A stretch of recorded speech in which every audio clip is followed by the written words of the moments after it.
Chapter 5. The Mauryan Empire. Magad was a powerful kingdom ruled by Dhanananda. His treasury was full and his army was very strong. But he was not popular and paid little attention to the welfare of the people.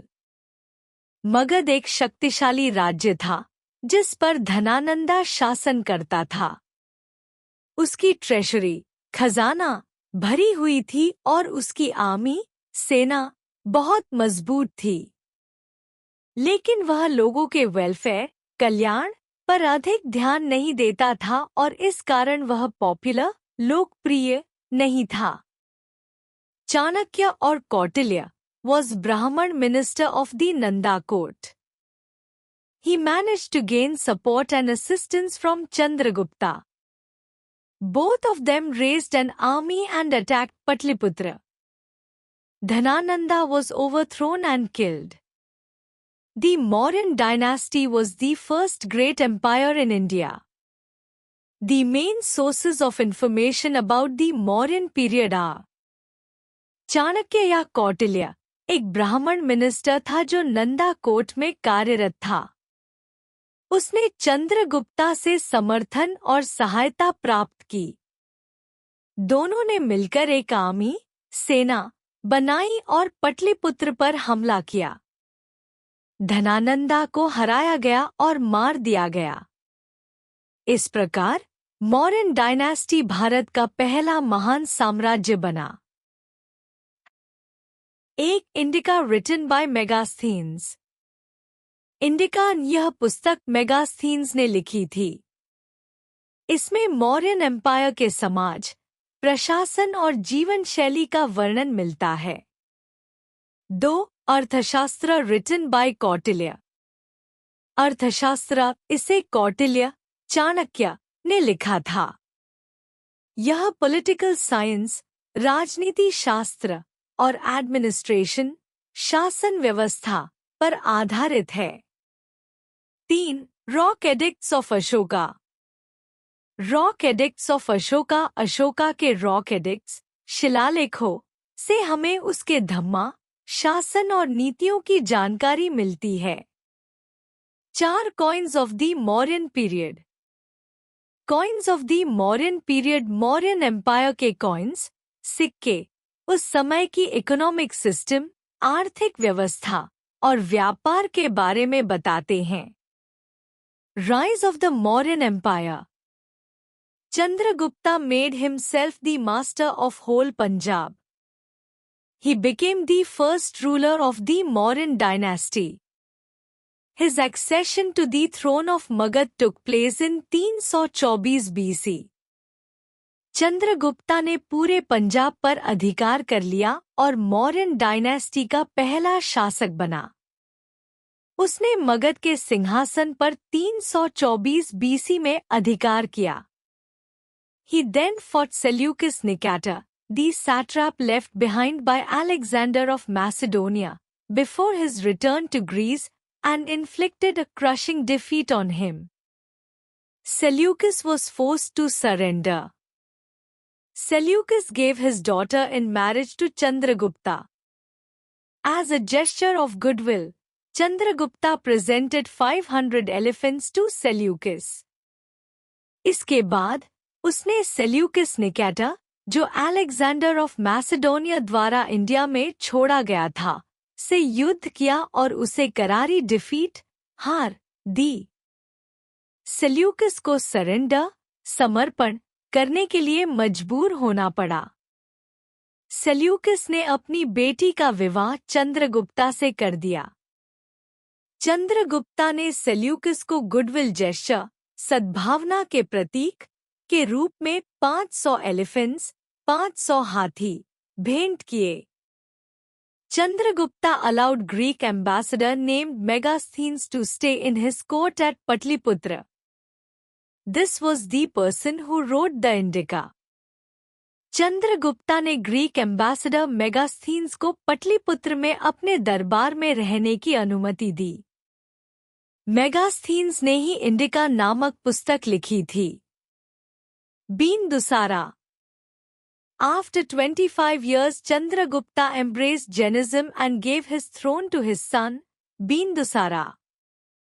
Bindusara was also an efficient ruler. He extended the Mauryan Empire as far south as Mysore. Thus, he ruled over almost the whole of India. But the region of Kalinga, Odisha, and the kingdoms of the extreme south were not part of his empire. He maintained good relations with the Greeks and rulers of Syria and Egypt. Chandragupta ने 25 years तक शासन करने के बाद Jainism को अपना लिया और अपना सिंहासन अपने पुत्र बिंदुसारा को सौंप दिया। बिंदुसारा भी एक कुशल शासक था। उसने मौर्यन एम्पायर का विस्तार मैसूर तक किया, जिससे उसने लगभग पूरे इंडिया पर शासन किया। हालांकि कलिंगा, ओडिशा और दक्षिण के कुछ राज्य उसके साम्राज्य का हिस्सा नहीं थे। उसने ग्रीक्स, सीरिया और इजिप्ट के शासकों के साथ अच्छे संबंध बनाए रखे। A great war with Kalinga took place during the reign of Bindusara's successor, Ashoka. This war had far-reaching consequences. Bindusara के उत्तराधिकारी अशोका के शासनकाल में कलिंगा, ओडिशा के साथ एक भयंकर वॉर हुआ। इस युद्ध के बहुत फार-रीचिंग कॉन्सिक्वेंसेस, दूरगामी प्रभाव पड़े। Ashoka was the son of Bindusara. He inherited the Mauryan Empire after Bindusara. He was the most famous Mauryan king. He was a brave warrior and wanted to extend the boundaries of his empire further by conquering Kalinga. Ashoka Bindusara का पुत्र था। उसने बिंदुसारा के बाद Mauryan empire का उत्तराधिकार प्राप्त किया। वह मौर्यन डायनेस्टी का सबसे प्रसिद्ध राजा था। वह एक ब्रेव वॉरियर, बहादुर योद्धा था और अपने साम्राज्य की बाउंड्रीज को और बढ़ाना चाहता था। उसने कलिंगा को जीतने के लिए एक बड़ा युद्ध किया। War with Kalinga. Ashoka attacked Kalinga with the help of his large army. The Kalingans, who loved freedom, fought bravely but were defeated. The last battle was fiercely fought. Both sides suffered heavy casualties. Thousands of people from both sides were killed. Ashoka ने अपनी विशाल army की मदद से कलिंगा पर हमला किया। कलिंगन्स, जो freedom, स्वतंत्रता से प्यार करते थे, उन्होंने बहादुरी से लड़ाई लड़ी लेकिन अंततः डिफीटेड, पराजित हो गए। अंतिम युद्ध बहुत फियर्स, भीषण था। दोनों पक्षों को भारी कैजुअल्टीज, हानि उठानी पड़ी। हजारों लोग दोनों ओर से मारे गए। Effects of the Kalinga War. This war was probably the most important event of Ashoka's life. The horrors of war created a storm in Ashoka's mind. His heart was moved when he saw the misery of men. He decided that he would not fight war anymore. Instead, he would try and persuade people to live in peace. Thus, the bloodbath of the Kalinga War changed Ashoka completely. The war drum was silenced forever. यह युद्ध अशोका के जीवन की सबसे महत्वपूर्ण घटना थी। War की भयावहता ने उसके मन में एक स्टॉर्म, भावनात्मक उथल-पुथल पैदा कर दिया। जब उसने लोगों की मिजरी, दुर्दशा देखी, तो उसका हाथ द्रवित हो गया। उसने निर्णय लिया कि वह अब और वॉर नहीं करेगा। इसके बजाय वह लोगों को पीस, शांति से रहने के लिए प्रेरित करेगा। इस प्रकार कलिंगा वॉर के ब्लडबाथ, रक्तपात ने अशोका को पूरी तरह बदल दिया। युद्ध का नगाड़ा हमेशा के लिए साइलेंस्ड, शांत हो गया। Edicts of Ashoka. Ashoka issued many edicts which were engraved on rocks, pillars and cave walls so that people could read them easily. These edicts proclaimed his ideas on various matters such as religion, good governance and correct conduct towards one another. The edicts were sent to all provinces of his empire. The main purpose of these edicts was to bring his subjects out of ignorance and show them the right path. Ashoka ने कई addicts, शिलालेख जारी किए जिन्हें rocks, चट्टानों, pillars, स्तंभों और केव walls, गुफाओं की दीवारों पर अंकित किया गया ताकि लोग उन्हें आसानी से पढ़ सकें। इन एडिक्ट्स में रिलीजन, धर्म, गुड गवर्नेंस, अच्छा शासन और एक दूसरे के प्रति करेक्ट कॉन्डक्ट, सही व्यवहार जैसे विषयों पर उनके विचार शामिल थे। ये एडिक्ट्स उसके पूरे साम्राज्य के सभी प्रोविंसेस, प्रांतों में भेजे गए। इन एडिक्ट्स का मुख्य उद्देश्य था लोगों को इग्नोरेंस, अज्ञानता से बाहर निकालकर उन्हें सही मार्ग दिखाना। Expansion of Ashoka's empire. It is evident that his empire stretched from Kabul in the north to Mysore in the south, and from the Bay of Bengal in the east to the Arabian Sea in the west. यह स्पष्ट है कि अशोका का साम्राज्य north में काबुल से लेकर south में मैसूर तक फैला हुआ था। ईस्ट में यह बे ऑफ बंगाल तक और वेस्ट में अरेबियन सी तक फैला था। Administration of Ashoka. We come to know from his edicts that Ashoka instructed his state officials to constantly tour the land and attend to people's grievances. He constructed hospitals, roads with shady tree, got rest houses made for travelers and dug wells to provide drinking water. In other words, Ashoka's administration was so good that it set a precedent for future kings to follow. हम अशोका के addicts, शिलालेखों से यह जानते हैं कि उसने अपने state officials, राज्य अधिकारियों को आदेश दिया कि वे निरंतर पूरे राज्य का दौरा करें और लोगों की ग्रीवांसेस, शिकायतों का समाधान करें। उसने हॉस्पिटल्स, अस्पताल बनवाए।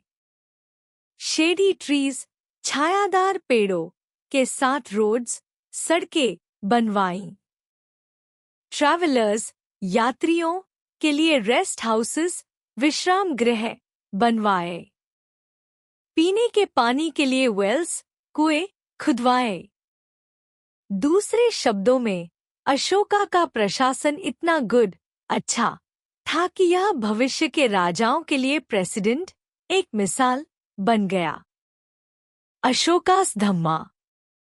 Dhamma is a Prakrit term for the Sanskrit word dharma, meaning religious duty. He made great efforts to propagate the principles of Dhamma. Ashoka adopted the following measures to spread his Dhamma. Dhamma एक प्रकृत शब्द है जो संस्कृत के धर्मा का रूप है, जिसका अर्थ रिलीजियस ड्यूटी, धार्मिक कर्तव्य होता है। अशोका ने धम्मा के सिद्धांतों को फैलाने के लिए बहुत प्रयास किए। अशोका ने अपने धम्मा को फैलाने के लिए निम्नलिखित उपाय अपनाए। 1. He asked his people to practice ahimsa. No animal may be slaughtered for sacrifice. अहिंसा का पालन करने का आदेश दिया। किसी भी एनिमल, पशु की सैक्रिफाइस, बलि के लिए हत्या नहीं की जानी चाहिए। 2. Father and mother must be obeyed. Pupils should honor their teachers. Father and mother, माता पिता की आज्ञा का पालन करना चाहिए। Pupils, छात्र को अपने टीचर्स, गुरुओं का सम्मान करना चाहिए।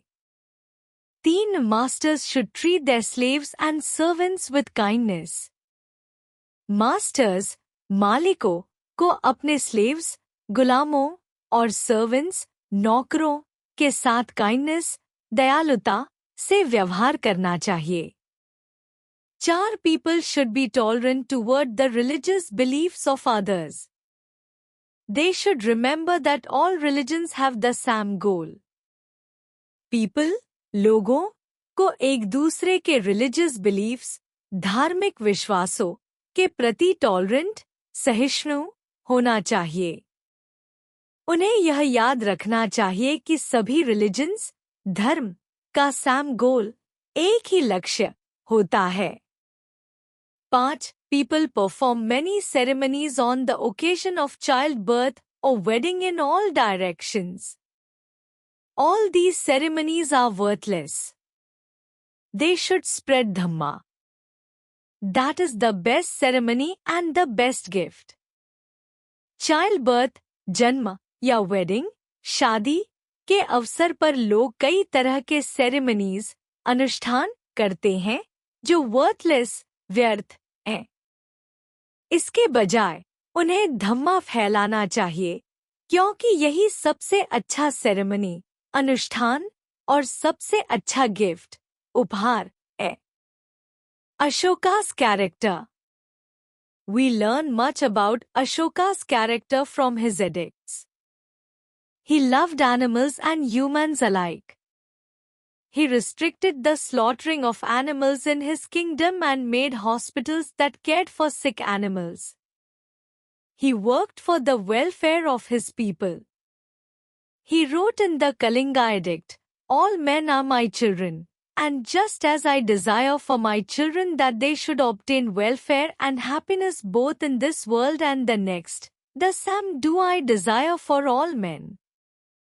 अशोका के एडिक्ट्स, शिलालेखों से हमें उसके कैरेक्टर, चरित्र के बारे में बहुत कुछ पता चलता है। वह एनिमल्स, पशुओं और ह्यूमंस, मनुष्यों, दोनों से समान रूप से प्रेम करता था। उसने अपने साम्राज्य में एनिमल स्लॉटरिंग, पशुओं की हत्या को सीमित कर दिया। बीमार पशुओं के लिए हॉस्पिटल्स, अस्पताल बनवाए। वह अपने लोगों के वेलफेयर, कल्याण के लिए कार्य करता था। कलिंगा एडिक्ट में उसने लिखा था, सभी मनुष्य मेरे बच्चे हैं, और जिस प्रकार मैं अपने बच्चों के लिए यह चाहता हूँ कि वे इस दुनिया और अगले जीवन में कल्याण और खुशी प्राप्त करें, ठीक उसी तरह मैं सभी मनुष्यों के लिए भी यही चाहता हूँ। Ashoka and Buddhism. It is evident from his edicts after the War of Kalinga that he became follower of Buddhism and made ceaseless efforts to propagate it. Some edicts also laid down rules about how Buddhist monks and nuns were expected to live. He announced punishments for those causing a rift in Buddhism and made periodical tours to important Buddhist holy places. He sent missionaries not only in India but to foreign countries. He also ended the rift in Buddhism. Kalinga war के बाद अशोका के addict से स्पष्ट होता है कि वह Buddhism, बौद्ध धर्म का अनुयायी बन गया और इसे फैलाने के लिए निरंतर प्रयास किए। कुछ एडिक्ट्स में यह बताया गया कि बुद्धिस्ट मंक्स, बौद्ध भिक्षु और नन्स, सन्यासिनियों को किस प्रकार जीवन व्यतीत करना चाहिए। बुद्धिज्म में रिफ्ट, विभाजन पैदा करने वालों के लिए पनिशमेंट्स, दंड घोषित किए गए। उसने समय समय पर महत्वपूर्ण बुद्धिस्ट होली प्लेसेस, बौद्ध पवित्र स्थलों की यात्रा की। उसने न केवल इंडिया में बल्कि फॉरेन कंट्रीज, विदेशों में भी मिशनरीज, धर्म प्रचारक भेजे।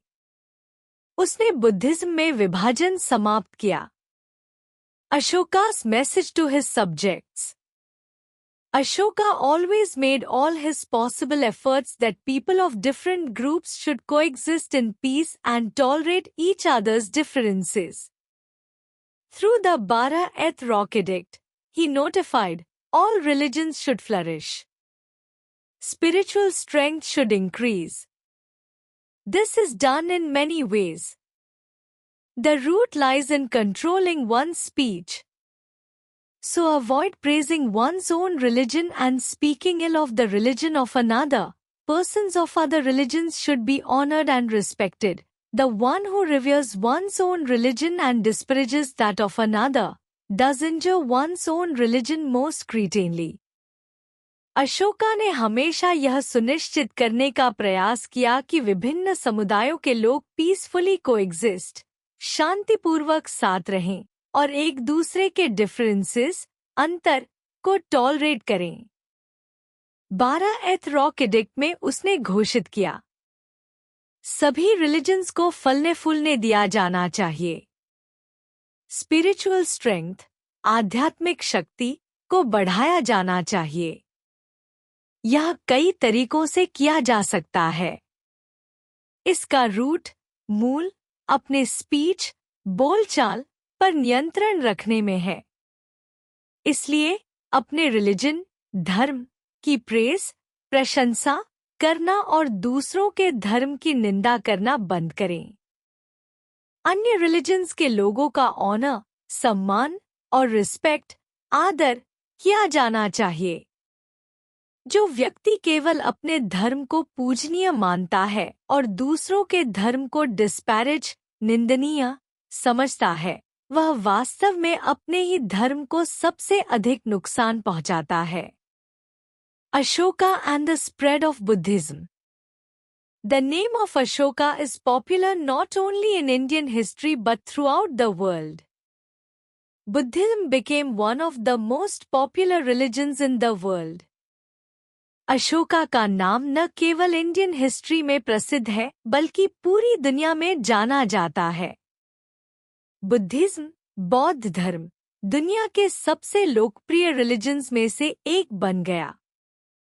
Personal example, Ashoka set an example for the people by following the principles of Dhamma in his own life. He gave up his earlier luxurious lifestyle, stopped hunting and renounced the policy of warfare. He treated his subjects like his children. He preached tolerance and respect for all religions. All these impressed the public and they were greatly influenced by him.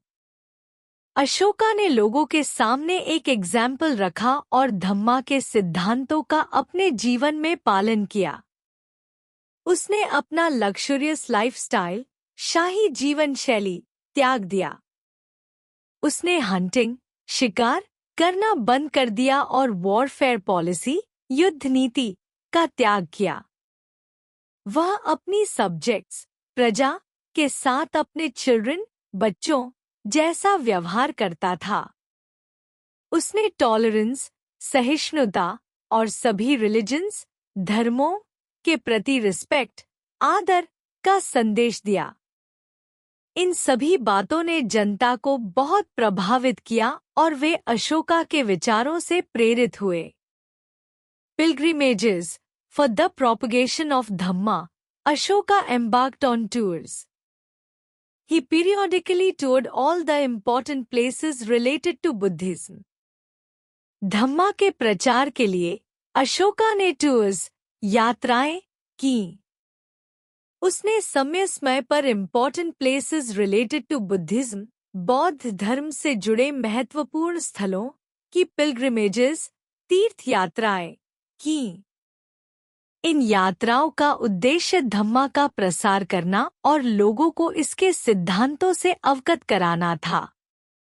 Appointment of dhamma mahamatras, Ashoka appointed officials known as dhamma mahamatras to propagate Buddhism.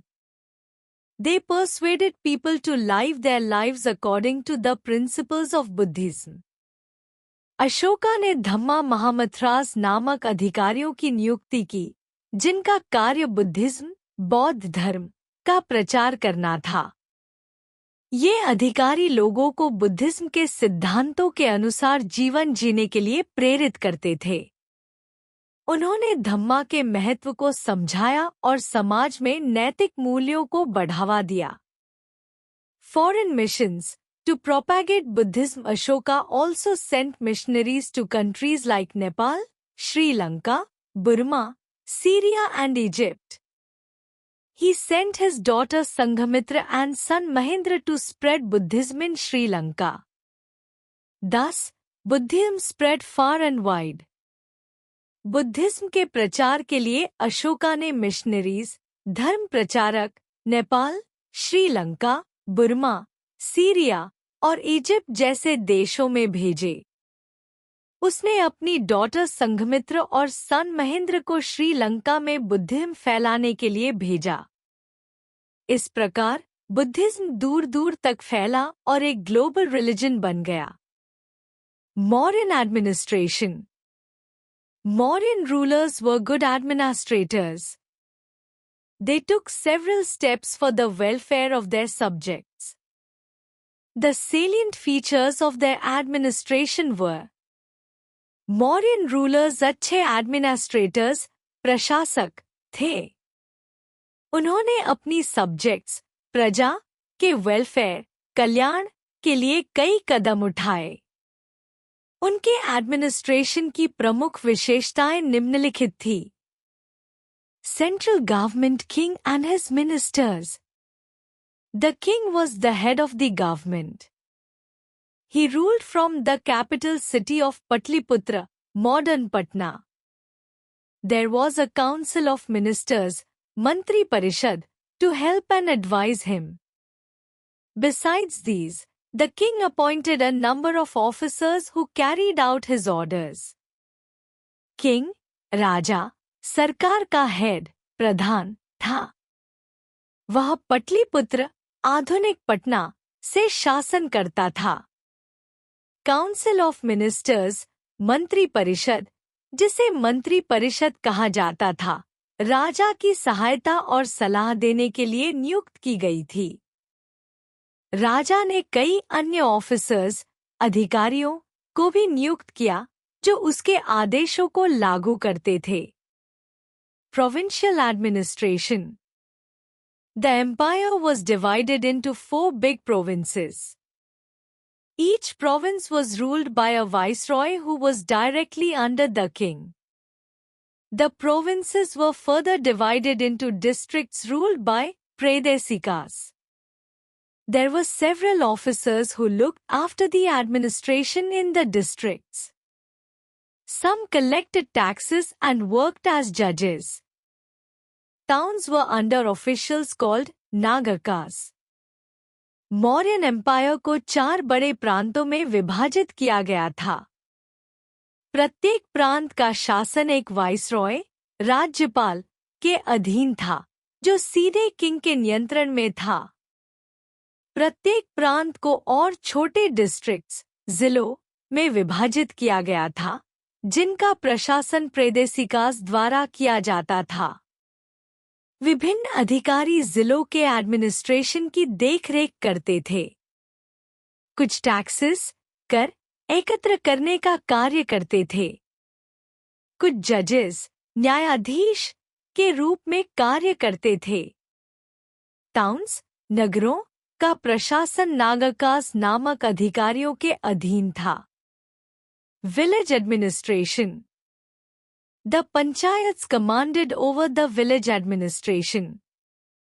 Each village had its own group of officers who kept record of people and animals. They were also responsible for collecting taxes. Panchayat गांव के प्रशासन, village administration, की देखरेख करते थे। प्रत्येक गांव में कुछ अधिकारी होते थे जो पीपल, लोगों और एनिमल्स, पशुओं का रिकॉर्ड रखते थे।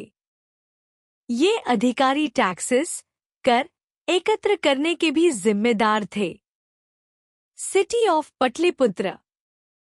According to Megasthenes, Patliputra was a large and beautiful city. It was surrounded by strong walls. Houses were built of wood, but the king's palace was built of stone. The court of Chandragupta was a splendid sight. The king led a luxurious life. The king looked after his subjects well and was always ready to listen to the complaints of the people. Chandragupta maintained a large army and a major part of taxes was spent on it. मेगास्थीन्स के अनुसार पटलिपुत्र एक बड़ा और सुंदर city था। इसे मजबूत walls, दीवारों से घेरा गया था। आम लोगों के हाउसेस, घर लकड़ी के बने थे, लेकिन किंग्स पैलेस, राजा का महल, स्टोन, पत्थर से बनाया गया था। चंद्रगुप्तास कोर्ट, चंद्रगुप्त का दरबार एक शानदार दृश्य था। राजा लग्जरियस लाइफ, ऐशोआराम का जीवन जीता था। राजा अपनी सब्जेक्ट्स, प्रजा की देखभाल करता था और हमेशा उनकी कंप्लेंट्स, शिकायतें सुनने के लिए तैयार रहता था। चंद्रगुप्ता ने एक विशाल आर्मी, सेना बनाए रखी और टैक्सेस का एक बड़ा हिस्सा इस पर खर्च किया जाता था। Different committees. Patliputra was ruled by a council of 30 members, which was divided into 6 committees of 5 members. The first committee looked after industries concerned with the arts, the second looked after foreigners, the third kept record of births and deaths, the fourth was a committee that regulated trade measures, the fifth looked after the sales of goods, and the sixth collected taxes. पटलिपुत्र का शासन 30 सदस्यों की एक council द्वारा किया जाता था, जिसे 6 समितियों में विभाजित किया गया था। प्रत्येक कमेटी में 5 मेंबर्स, 5 सदस्य होते थे। फर्स्ट कमेटी यह आर्ट्स, कला से संबंधित इंडस्ट्रीज की देखरेख करती थी। सेकंड कमेटी यह फॉरेनर्स, विदेशियों की देखभाल करती थी। थर्ड कमेटी यह बर्थ्स एंड डेथ्स, जन्म और मृत्यु का रिकॉर्ड रखती थी। फोर्थ कमेटी यह ट्रेड मेजर्स, व्यापारिक मानकों को नियंत्रित करती थी। फिफ्थ कमेटी यह सेल्स ऑफ गुड्स, वस्तुओं की बिक्री की देखरेख करती थी।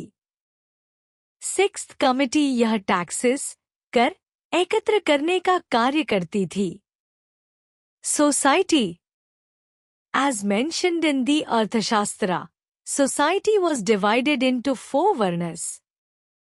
The edicts of Ashoka also indicate the presence of the caste system. The Brahmins commanded great respect in society. They did not pay taxes to the king. Agriculture was the chief occupation of the people. The farmers lived happily in the villages. There were herdsmen and shepherds who lived in the villages. Besides them, weavers, blacksmiths, potters and carpenters lived in the villages and towns. Trade flourished during the Mauryans. अर्थशास्त्र के अनुसार समाज को 4 वर्णों, वर्नस में विभाजित किया गया था। अशोका के एडिक्ट से भी कास्ट सिस्टम, जाति प्रणाली की उपस्थिति का संकेत मिलता है। ब्राह्मण समाज में बहुत रिस्पेक्ट, सम्मान प्राप्त करते थे और उन्हें राजा को टैक्सेस नहीं देने पड़ते थे। Occupations in society. एग्रीकल्चर, कृषि लोगों का मुख्य ऑक्यूपेशन, पेशा था। फार्मर्स, किसान गांवों में सुखी जीवन व्यतीत करते थे। हर्ड्समैन, पशुपालक और शेपर्ड्स, गडेरिये भी गांवों में रहते थे। गांवों और नगरों में वीवर्स, बुनकर, ब्लैकस्मिथ्स, लोहार, पॉटर्स, कुम्हार और कारपेंटर्स बढ़ी रहते थे। मौर्यन पीरियड में ट्रेड, व्यापार बहुत फला फूला। The decline of the Mauryan empire. The Mauryan Empire began to decline after the death of Ashoka. There were several reasons for the fall of the Mauryan Empire.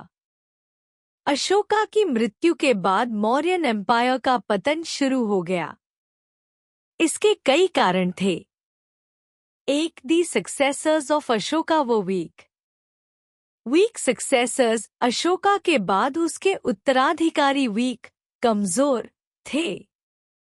Though the governors of various provinces took advantage of the weaknesses of Ashoka's successors and declared their independence.